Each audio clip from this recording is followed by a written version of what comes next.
Hari ini, saudara, Christ-centered community. Saudara, ini bicara tentang kesatuan kita sebagai gereja, sebagai tubuh Kristus. Lagu-lagu yang sudah kita nyanyikan tadi membawa kita mengarah kepada itu. Tapi problemnya sekarang, saudara, apakah kita memang harus bersatu dengan semua yang menamakan dirinya gereja? Atau, saudara, ada sebetulnya yang menyebut diri gereja, tapi punya kebenaran yang lain, punya gospel yang lain. Gak usah sebut gereja setan lah, saudara ya. Itu bukan gereja pastinya kan ya. Nah, ada satu film, saudara, sepanjang hampir 2 jam. Ada versi 1 jamnya, dibuat di tahun 2018. Judulnya American Gospel, Christ Alone. Sekarang sudah ada seri yang kedua, seri yang ketiga. Saudara, ternyata orang Amerika atau mereka yang kemudian mengejar American Dream punya mimpi tentang Amerika lah surganya begitu ya, American Dream, dan ini masuk dalam kehidupan gereja. Ada satu tokoh namanya Justin Peters, kakinya cacat, saudara, dia mengikuti 17 kali khotbahnya dan KKR-nya Benny Hinn, dan dia merasa itu fake dan palsu. Nah, apakah kita tetap mesti bersatu dengan kepalsuan di dalam penyimpangan firman ini? Lalu, apakah kita mesti bersatu dengan komunitas gereja yang lain? Dan dalam arti apa, saudara? Kita bersatu. Mari kita saksikan sebentar film ini, cuplikan dari American Gospel. Because your uncle could heal them, and they gave their best offering, but they went home sick. In the back on the floor are dozens and dozens and dozens of sick people. I've seen parents with dying children, literally dying children in their arms, some of them hooked up to breathing machines. The only people who are allowed up on Benny Hinn's platform are people who have a malady that cannot be readily seen. It's always diseases or conditions that can be overcome with temporary rush of adrenaline or emotion, psychosomatic healings. You never see anyone who looks like me allowed up on the platform because I can't hide my condition, and no matter how excited I may get, if you take my crutches away from me, I'm going down.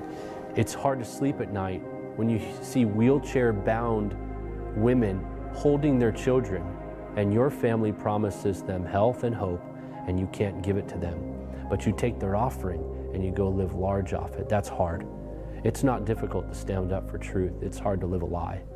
And we are not ashamed of prosperity, nor will we apologize for prosperity, because it is the promise of our Heavenly Father who owns the cattle on 1,000 hills. One of the most painful parts of standing up for truth is the losses that can come relationally. For Muslims, the gospel is often literally a call to die. The cost of accepting the gospel could be your family, but it's worth it. One thing I've never sought to do is bring down my family. This is not my smear campaign against my uncle. My family is the most loving family. They're most kind people. They're affectionate. My dad always told me he was proud of me. My mom always told me she loved me. My sisters are amazing women. I love my family. But the reality is, I love Jesus more. The gospel divides unbelievers from believers. The Lord Jesus wants unity. Doctrine is what divides. In fact, it was the Lord Jesus Christ who came to divide. He came with a sword to divide mother against daughter, father against son. So often today we hear about the desire, the quest for unity. I believe that the Catholic Church and the Christian Church, we're going to come together. And so what the Catholic Church has done is they've gone after soft targets in the Protestant evangelical world. We have far more in common than what divides us. If you love Jesus, we're on the same team. And so we have people suppressing doctrinal truth for the sake of unity. We may not agree, 100% on doctrine and theology, but you know what? The church, Catholic Church, our church, it's open for everybody, so I like his tone. Todos somos hijos de Dios. Not pushing people away, but I believe God's big and His mercy is very wide. The gospel is the only thing that has the power to save.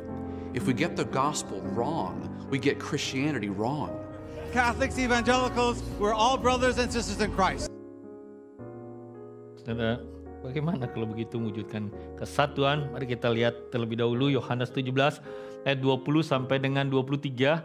Dan inilah doa Tuhan Yesus. Yohanes 17, 20-23. Dan bukan untuk mereka ini saja aku berdoa, tetapi juga untuk orang-orang yang percaya kepadaku oleh pemberitaan mereka. Supaya mereka semua menjadi satu, sama seperti engkau ya Bapa di dalam aku, dan aku di dalam engkau, agar mereka juga di dalam kita, supaya dunia percaya bahwa engkaulah yang telah mengutus aku. Dan aku telah memberikan kepada mereka kemuliaan yang engkau berikan kepadaku, supaya mereka menjadi satu, sama seperti kita adalah satu. Aku di dalam mereka, dan engkau di dalam aku, supaya mereka sempurna menjadi satu, agar dunia tahu bahwa engkau telah mengutus aku, dan bahwa engkau mengasihi mereka sama seperti engkau mengasihi aku. Amin. Saudara, demikianlah firman Tuhan, yang bahagia mereka yang mendengarkan dan melaksanakan firman Tuhan dalam hidup sehari-hari. Saudara, kita cukup sering mendengar bahwa orang yang mau pergi atau orang yang mau meninggal dunia akan memberi pesan-pesan terakhir yang penting menurutnya. Tapi itu bukan jimat, saudara ya. Itu bukan mantra. Jadi penting menurutnya. Apakah penting menurut firman Allah kalau seandainya orang mau meninggal menyuruh saudara untuk berbuat dosa misalnya? Apakah itu juga harus dilakukan? Tapi sebaliknya saudara, yang memang kita dengar dari Tuhan Yesus, kondisi seperti ini juga yang kita tahu. Waktu Yesus bicara di tengah murid-murid, dan sekarang ketika ia berdoa kepada Bapa di ruang atas itu, khususnya setelah Yesus membasuh kaki, makan perjamuan terakhir, dan menjanjikan Roh Penghibur. Setelah semua itu, Yesus berdoa dan direcord dalam ingatan Yohanes apa yang menjadi isi doanya, isi hatinya. Kali ini doanya bukan cuma untuk murid-murid yang ada dalam ruangan itu, tapi juga untuk semua orang, termasuk untuk kita yang kemudian mengaku percaya Dialah juru selamat satu-satunya.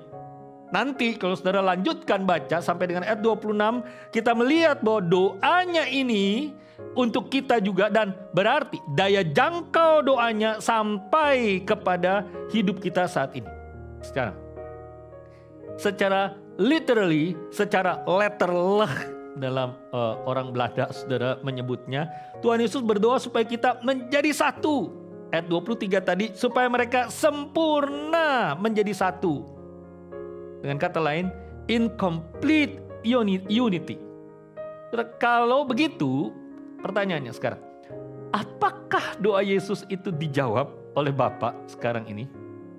Loh, kalau Yesus berdoa saja, saudara, untuk sesuatu yang mustahil, mengapa kita harus berdoa kalau begitu?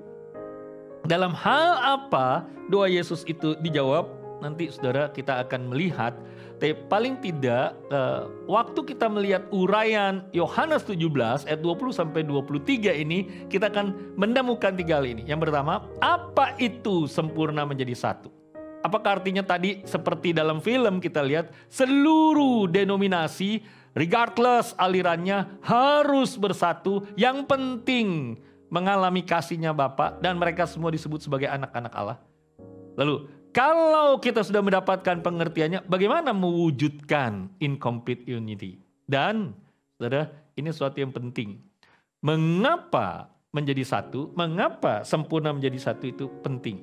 Mari kita lihat satu demi satu, saudara. What is in complete unity? Saudara, Yesus menginginkan dan jelas sekali berdoa supaya kesatuan itu terjadi untuk semua orang percaya. Kita lihat tadi saudara di ayat 21. Supaya mereka semua menjadi satu, sama seperti engkau ya Bapa dalam aku dan aku dalam engkau, agar mereka juga di dalam kita. Dia ingin menjadi satunya, atau level dalam tanda petik kesatuan itu yang ia minta secara khusus, supaya orang-orang percaya ini menjadi satu sama saudara, in a way, katakanlah begitu, seperti Yesus di dalam Bapa, Bapa di dalam Yesus. Saudara, apa maksudnya ini? ayat ini, saudara, bukan merupakan definisi kesatuan, tapi paling sedikit memberi petunjuk kepada kita tentang sifat kesatuan. Saudara, sempurna menjadi satu, Yesus itu tidak berdoa supaya gereja ini menjadi seragam, saudara. Gereja ini kemudian seluruh organisasinya, sinode-sinodenya, denominasinya, apapun itu, mau baptis, mau reform, mau karismatik, mau katolik, semuanya seragam. Tidak boleh lagi ada aliran. Saudara, Allah Trinitas yang dinyatakan oleh Kristus di dalam doa ini adalah Allah yang esa secara sempurna, tetapi tidak berarti tiga pribadinya seragam, saudara. Tidak. Kalau merger, tidak ada lagi denominasi, berarti kita menciptakan gereja yang seragam, saudara. Saudara, Allah Tritunggal bukan satu kesatuan dari tiga pribadi yang identik. Pribadi Allah Bapa, pribadi Kristus, pribadi Roh Kudus, person yang berbeda, saudara. Karyanya juga beda, bukan Roh Kudus yang disalib, tapi Yesuslah yang disalib. Dan kita melihat jenis kesatuan yang beginilah, saudara. Sifat kesatuan yang seperti inilah yang Tuhan Yesus doakan, rindukan, inginkan. Jadi jangan kita mengingini satu jenis kesatuan yang meniadakan perbedaan. Sekali lagi, saudara, kesatuan yang Yesus maksud bukanlah berarti merger. Tidak ada yang salah kalau saudara kemudian mau merger begitu ya. Ada satu gereja atau satu sinode mau merger dengan gereja GKY. Ya terima aja lah saudara ya. Tapi saudara, doa Yesus bukan supaya organisasi sinode itu menjadi merger.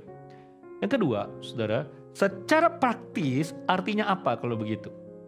Mari kita melihatnya lebih kepada praktis saudara. Pertama-tama saudara, kita seharusnya memang merayakan kesatuan organik.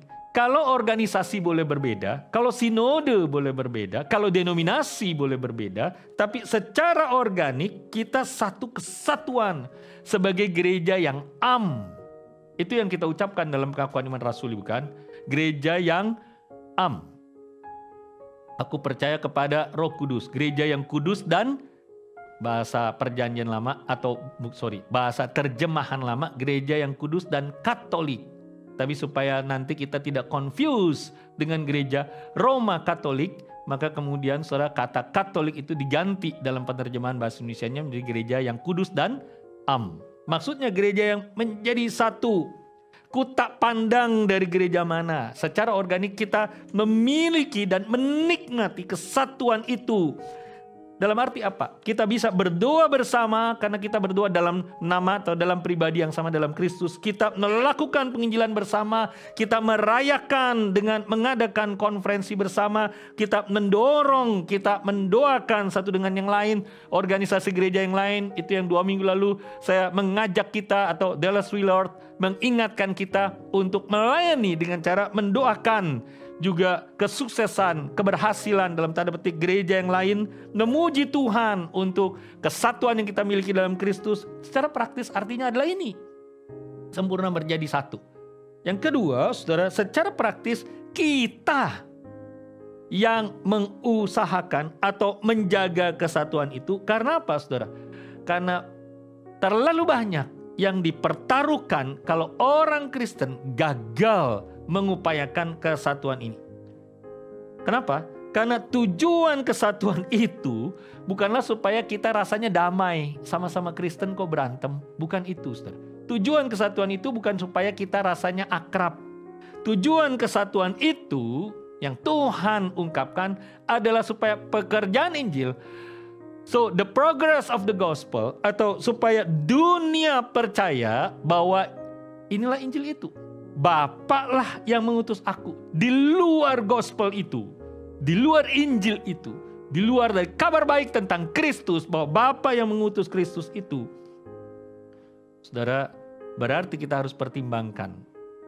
Apakah memang kesatuan yang organik ini berarti bersama-sama dengan orang yang mengaku Kristen, tapi sebenarnya punya Injil yang lain? Kita balik dulu sebentar, saudara. Sebagai Kristen, kalau kita gagal menunjukkan kesatuan kita demi Injil, di dalam Injil, kita akhirnya bisa jadi merusak misi gereja. Kalau kita punya Injil yang sama, kalau kita percaya bahwa Kristus itu diutus oleh Bapa untuk menyelamatkan manusia dari dosa, saudara, lalu kita tidak bersatu, maka dengan demikian kita merusak atau kita menghancurkan, saudara, kredibilitas misinya Kristus dalam menyelamatkan manusia berdosa di dunia. Sebaliknya, kalau kita mengusahakan kesatuan kita, ketika orang-orang yang tidak hanya dari ras yang berbeda, tapi dari warna kulit yang berbeda, kelas berbeda, dari kecerdasan berbeda, usia berbeda, saudara, kemudian kita memiliki kesatuan yang jauh lebih besar dari apapun yang mungkin memisahkan kita, tadi saya sudah sebut itu, saudara, maka kemudian kita sebetulnya sedang mengendorse, kalau kata itu senang dipakai sekarang oleh Instagramers, saudara ya, atau influencer, saudara, lebih baik pakai kata itu dia. Itu menggarisbawahi kredibilitas Kristus. Dengan kata lain, apologetika, metode penginjilan, Injil di YouTube, Instagram, TikTok, aplikasi tetap penting, tapi misi terbesar untuk kebenaran Injil adalah kesatuan organik dari umat Allah, kesatuan tubuh Kristus yang demi Injil yang sama.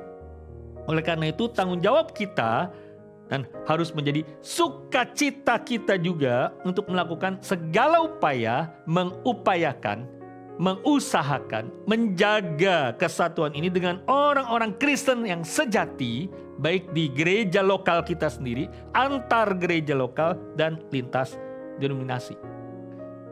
Saudara, yang kedua, saudara, yang kebenaran yang mencengangkan ini adalah ayat 22. Dan aku telah memberikan pada mereka kemuliaan yang kau berikan padaku, supaya mereka menjadi satu sama seperti kita adalah satu. Sempurna menjadi satu artinya adalah ini, saudara. Apa artinya kita memiliki kemuliaan yang Allah berikan kepada Yesus, yang Yesus berikan kepada kita? Saudara, kemuliaan itu secara sederhana beginilah, saudara ya, walaupun bisa dijelaskan panjang lebar dengan maksud teologis atau arti kabot dalam bahasa perjanjian lama saja, saudara. Tapi paling tidak begini, kemuliaan adalah display, kemegahan, atau penyingkapan apa yang indah, apa yang menakjubkan, apa yang luar biasa, saudara, di dalam kita ketika kita itu dipersatukan satu dengan yang lain. Seperti Kristus dalam kemuliaannya menjadi satu dengan Bapa dan menyatakan kemuliaan Allah Tritunggal, maka kesatuan kita yang merefleksikan kemudian kesatuan Allah Tritunggal secara organik, saudara. Jadi doa Yesus ini, saudara, sebetulnya doa untuk kesatuan secara fundamental dan secara organik.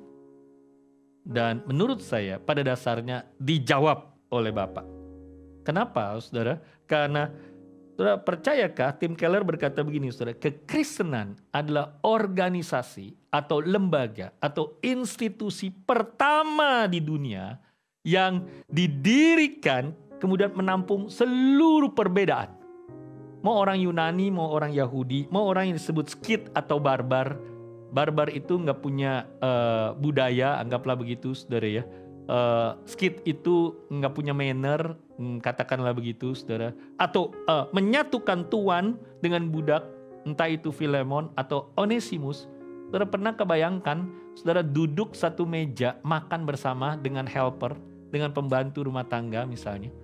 Saudara, ini sebetulnya yang dinyatakan oleh gereja mula-mula. In complete unity yang seharusnya juga tetap diupayakan agar dunia tahu bahwa Bapa lah yang mengutus Yesus dan Bapa mengasihi orang-orang tebusannya ini sama seperti Bapa mengasihi Yesus. Ini kebenaran yang luar biasa, saudara. Kasihnya Bapa kepada Kristus, saudara, kemudian juga diberikan oleh Bapa kepada orang-orang percaya, kepada orang-orang tebusannya. Terapa istimewanya sini, saudara?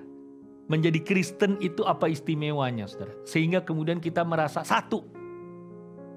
Kemudian bukan cuma merasa, sebetulnya kita adalah satu, definitif, indikatif, saudara.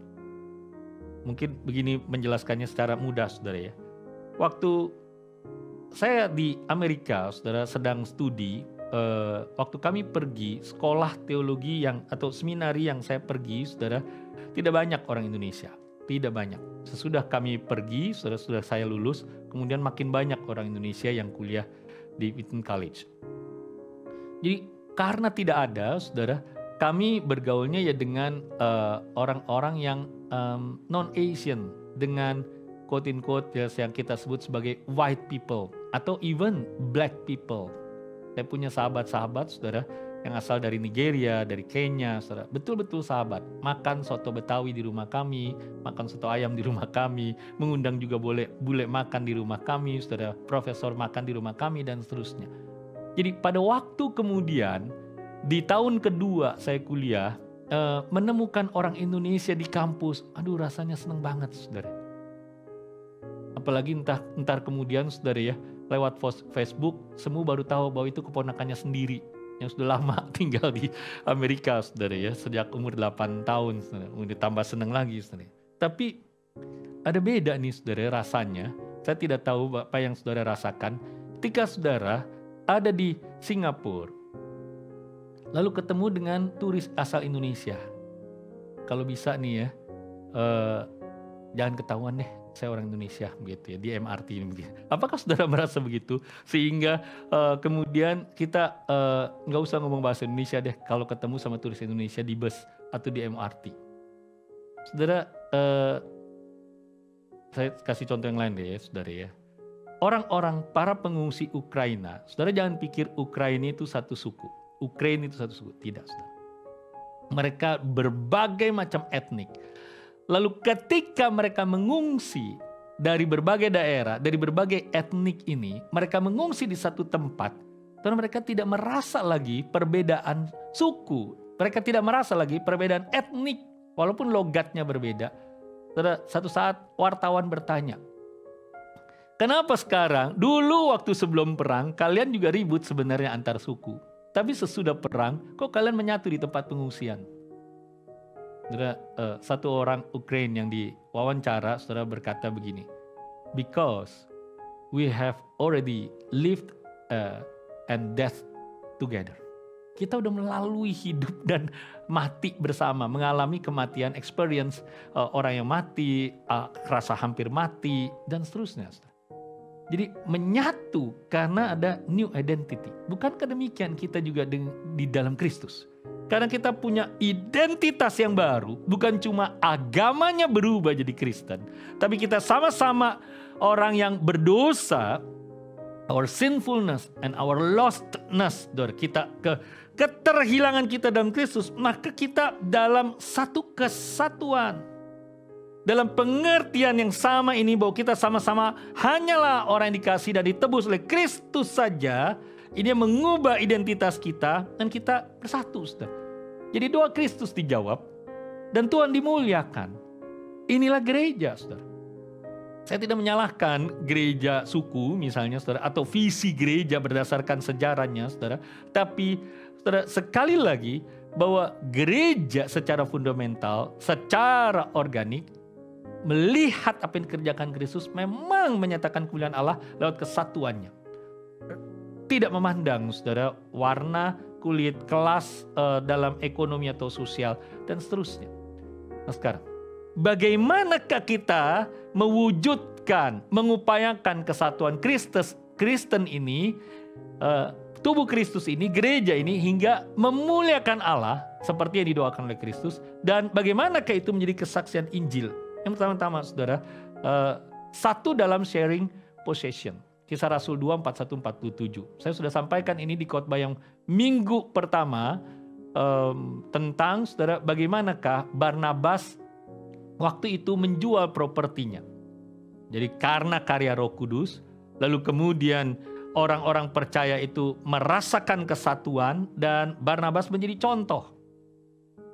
Saudara, kata commune atau komune yang kemudian dibuat secara salah oleh Karl Marx, padahal dia anak pendeta, saudara. Ini memang menjadi jelek sekali karena ada kemudian aliran atau filosofi atau dasar atau ajaran yang menyebut komunisme. Tapi komune, hidup bersama-sama ini saudara, sebetulnya satu konsep hidup yang dirintis, yang dimunculkan oleh gereja mula-mula. Komunisme, apalagi ekonomi komunis, saudara, dan melawan ekonomi kapitalis yang liberal, saudara, memang salah besar. Karena beda secara prinsip. Yang utama adalah komune dalam kehidupan gereja itu secara volunteer, secara sukarela. Tidak ada yang memaksa Barnabas untuk menjual tanahnya, lalu hasil jual tanahnya itu diberikan untuk mereka yang susah, mereka yang lemah, mereka yang miskin. Tapi kalau sistem komunisme, negara, saudara, mengambil harta dan properti milik rakyat, lalu kemudian negara memaksa semuanya punya properti yang sama, saudara. Nah, sebetulnya melawan kapitalisme dan melawan komunisme ini setelah Jerman kalah Perang Dunia Kedua, ada satu yang disebut sebagai the third way. Anthony Giddens, saudara, merumuskan tentang hal ini. Tapi kita bisa panjang lebar diskusi tentang ini, tapi saudara, tetap akarnya adalah the third way ini. Saudara, Bill Clinton atau siapa Perdana Menteri Inggris, saudara, sebelum Boris ini, sejauh sebelumnya juga memakai seluruh teori the third way. Indonesia sebetulnya punya keadilan sosial, saudara, atau social justice. Singapura sebetulnya punya sistem CPF dalam PR dan citizenship. Saudara, ini merupakan satu sistem yang akarnya, apapun saudara namanya saudara sebut, tapi akarnya dari Alkitab. Tentang sharing the possession. Mewujudkan yang kedua, saudara, saya juga tidak akan panjang lebar karena sudah diungkapkan oleh Coach Lee beberapa waktu yang lalu, bahwa kita sharing the burden. Satu dalam sharing burden. Galatia 6 ayat 2, bertolong-tolonganlah menanggung beban. Yang diusulkan oleh Coach Lee waktu itu, saudara, mari kita berkata kepada istri kita, engkau adalah bebanku, begitu ya. Jangan diubah jadi beban hidupku, saudara. Atau berkata kepada suami, engkau adalah bebanku. Atau berkata kepada saudara kita, engkau adalah bebanku. Artinya masalahmu, problemmu, aku ingin juga ikut tanggung bersama-sama. Yang ketiga, saudara, sharing dalam hal apa? Satu kesatuan itu sharing dalam berkata truth in life, truth in love. Sayangnya Efesus 4 ayat 15 ini dalam bahasa Indonesia tidak terlalu jelas, saudara. Saya bacakan, tidak ada di layar. Tetapi dengan teguh berpegang pada kebenaran di dalam kasih, kita bertumbuh dalam segala hal ke arah Dia, Kristus yang adalah kepala. Tetap dengan teguh berpegang dalam kebenaran di dalam kasih. Dalam bahasa Inggris, saying the truth in love. Kesatuan kita sebagai organik tubuh Kristus adalah dalam hal ini. Yang kita upayakan bicara kebenaran di dalam kasih. Tapi, saudara, bicara kebenaran dalam kasih banyak sekali kesulitannya. Minimal ada dua, saudara. Kesulitan yang pertama adalah dibutuhkan keberanian tersendiri untuk menyampaikan kepada saudara kita ketika kita melihat kesalahannya, lalu kita berkata, it is your wrongdoing. Ini kesalahanmu. Kenapa, saudara? Karena orang yang dibongkar salahnya itu akan menjadi takut dan akan menjadi upset. Bisa kemudian kick balik kepada saudara. Bisa kemudian dia ikut bongkar kesalahan saudara juga, karena dia upset. Siapa yang tidak punya kesalahan dan kelemahan? Tapi speaking truth in love, saudara, memang menyampaikan ini. Yang kesulitan kedua adalah, saudara, bagaimana saya tetap mengasihi kamu as you still in doing that kind of wrongdoing, saudara. Bagaimana saya tetap mengasihi kamu ketika pada saat yang sama masih melakukan kesalahan itu. Ini kesulitannya saying truth in love, saudara. Saya kasih contoh sederhana, saudara ya. Ada seorang istri yang berkata kepada suaminya dengan jutek. Saudara tahu jutek nggak ya? Saya nggak tahu tuh ya, jutek itu apa ya? Judas berteknologi kali. Saya nggak tahu lah, saudara ya, jutek itu singkatan apa. Tapi Judas lah kira-kira begitu ya. Dia bilang begini sama suaminya, kamu itu ya, kalau bicara sama orang lain yang lemah lembut dong. Tapi si istri ngomongnya sambil jutek. Suaminya jawab begini, lah kamu suruh saya ngomong lemah lembut, tapi kamu menyampaikannya pakai jutek begitu. Istrinya malah marah. Ini ya saya kasih tahu kamu karena saya mengasihi kamu. Suaminya bilang, ya tapi kalau nyampainya jutek gitu, saya nggak merasa dikasihi sama kamu. Ya udah, masa bodoh, terserah kamu gitu. Ini jadi speaking truth in love atau pokoknya yang penting gue ngomong kebenaran. Tapi bilangnya mengasihi, suaminya nggak merasa mengasihi. Saudara ngerti maksud saya? Saudara, speaking truth is one thing, but speaking truth in love is another thing. Lu sekarang jelek ya kayak monyet, nah itu speaking truth, but belum tentu saudara in love. Apalagi kalau saudara bilang, lu sekarang gendut ya kayak babi. Udah saudara ya, bisa jadi in truth but not in love. Nah ini sesuatu yang tidak mudah saudara. But speaking truth in love is a transformative dialogue. Itu komunikasi yang mentransformasi saudara. Jadi kembali, kalau teologianya kemakmuran, saudara, jelas-jelas Injil yang salah, saudara, kita tidak bisa kemudian bicara sekedar kesatuan karena itu Injil yang lain. Tapi bagaimana sekarang caranya menegur penganut Injil kemakmuran ini, saudara, tapi juga pada saat yang sama tetap mengasihi mereka.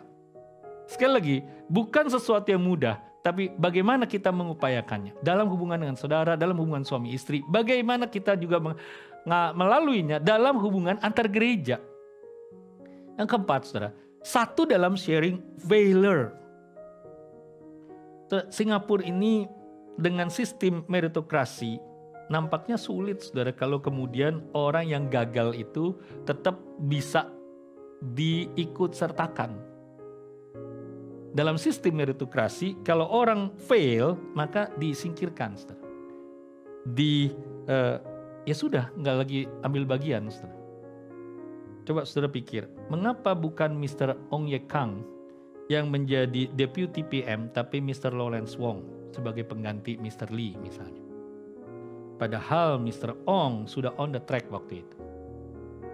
Kita nggak usah ngomongin politik dong saudara ya, tapi balik lagi saudara. Bayangkan seandainya Petrus waktu itu yang sudah gagal langsung disingkirkan oleh Tuhan, saudara. Petrus yang omong besar tapi pengecut besar.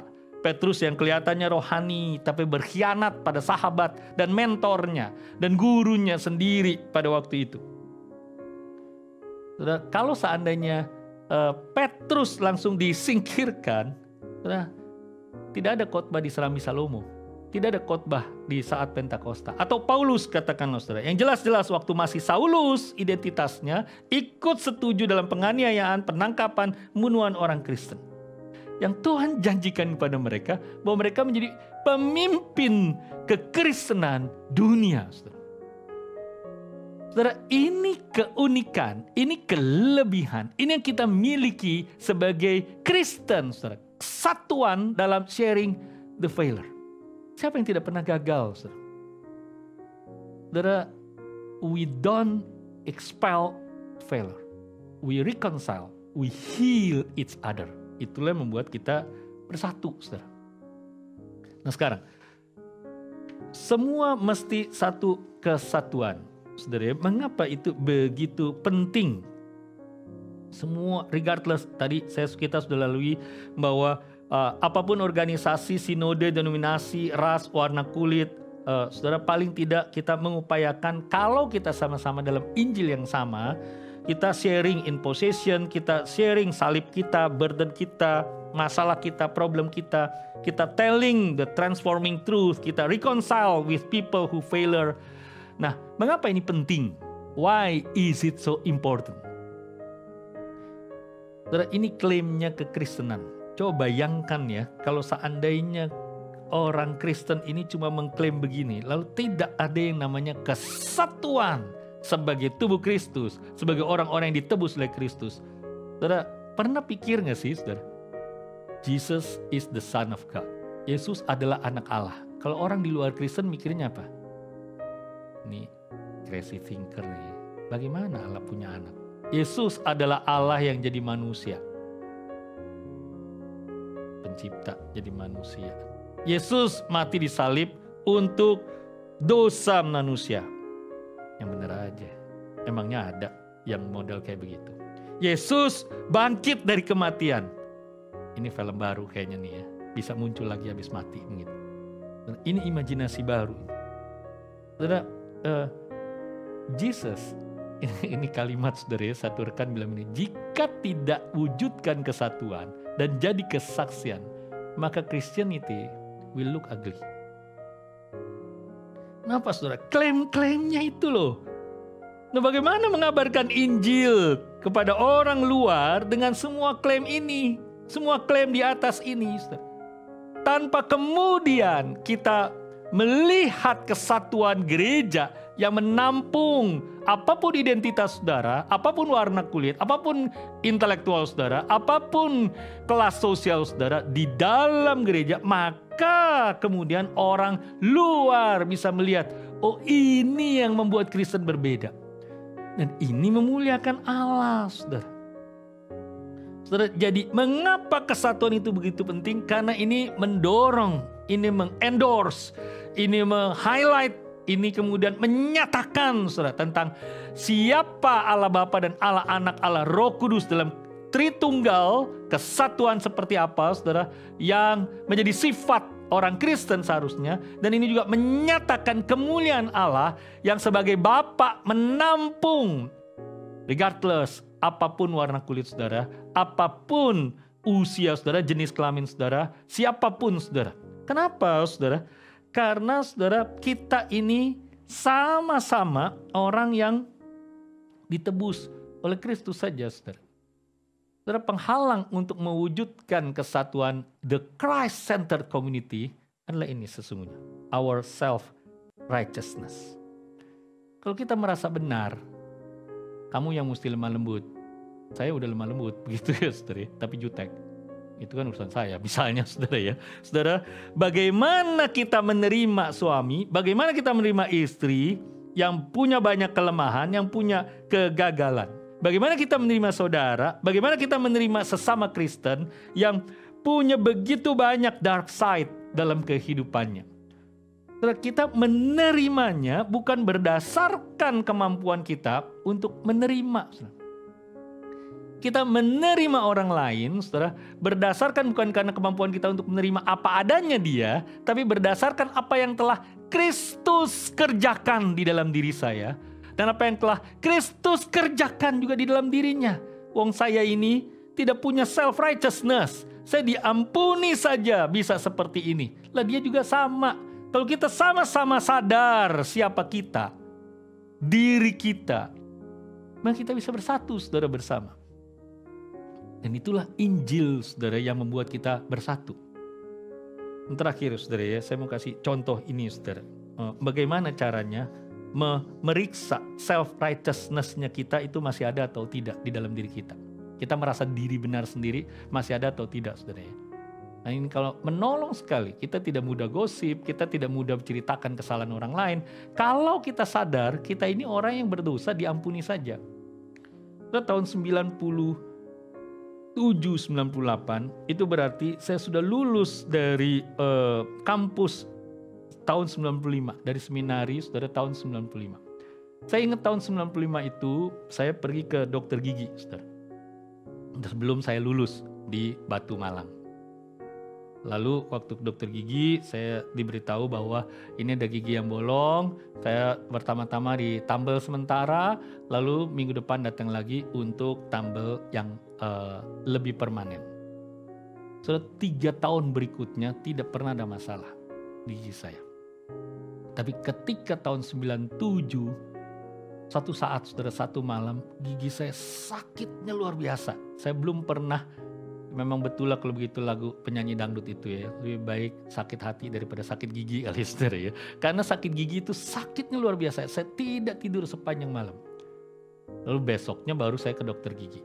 karena dokter gigi tahu bahwa saya sakit, saudara, maka dia tidak bisa langsung bor, tidak bisa langsung cabut. Saya dikasih obat dulu supaya rasa sakitnya berkurang.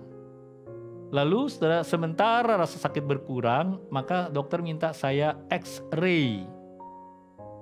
Lalu sesudah di X-ray, dia kasih tahu saya, nampaknya ada sesuatu nih Pak, di dalam gigi Bapak yang ditambal ini. Kemudian saya pergi ke dokter bedah gigi, saudara.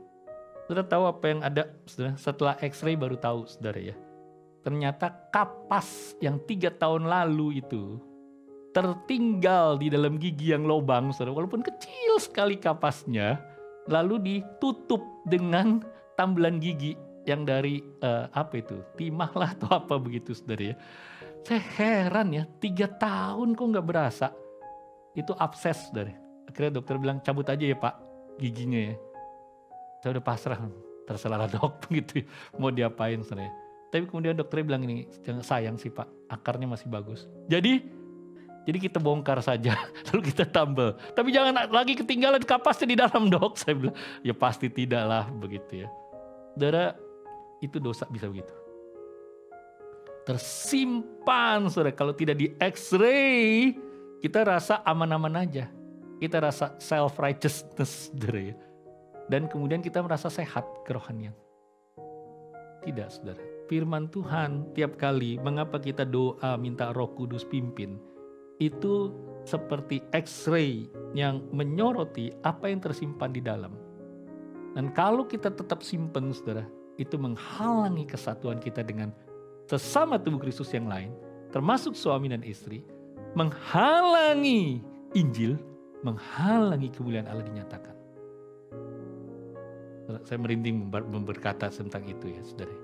Tapi karena itu saudara, mulailah dengan menyadari siapakah saya, siapakah Kristus buat saya, apa yang Yesus kerjakan buat saya, dalam diri orang lain juga, supaya kita menjadi komunitas yang Christ-centered, yang bersatu.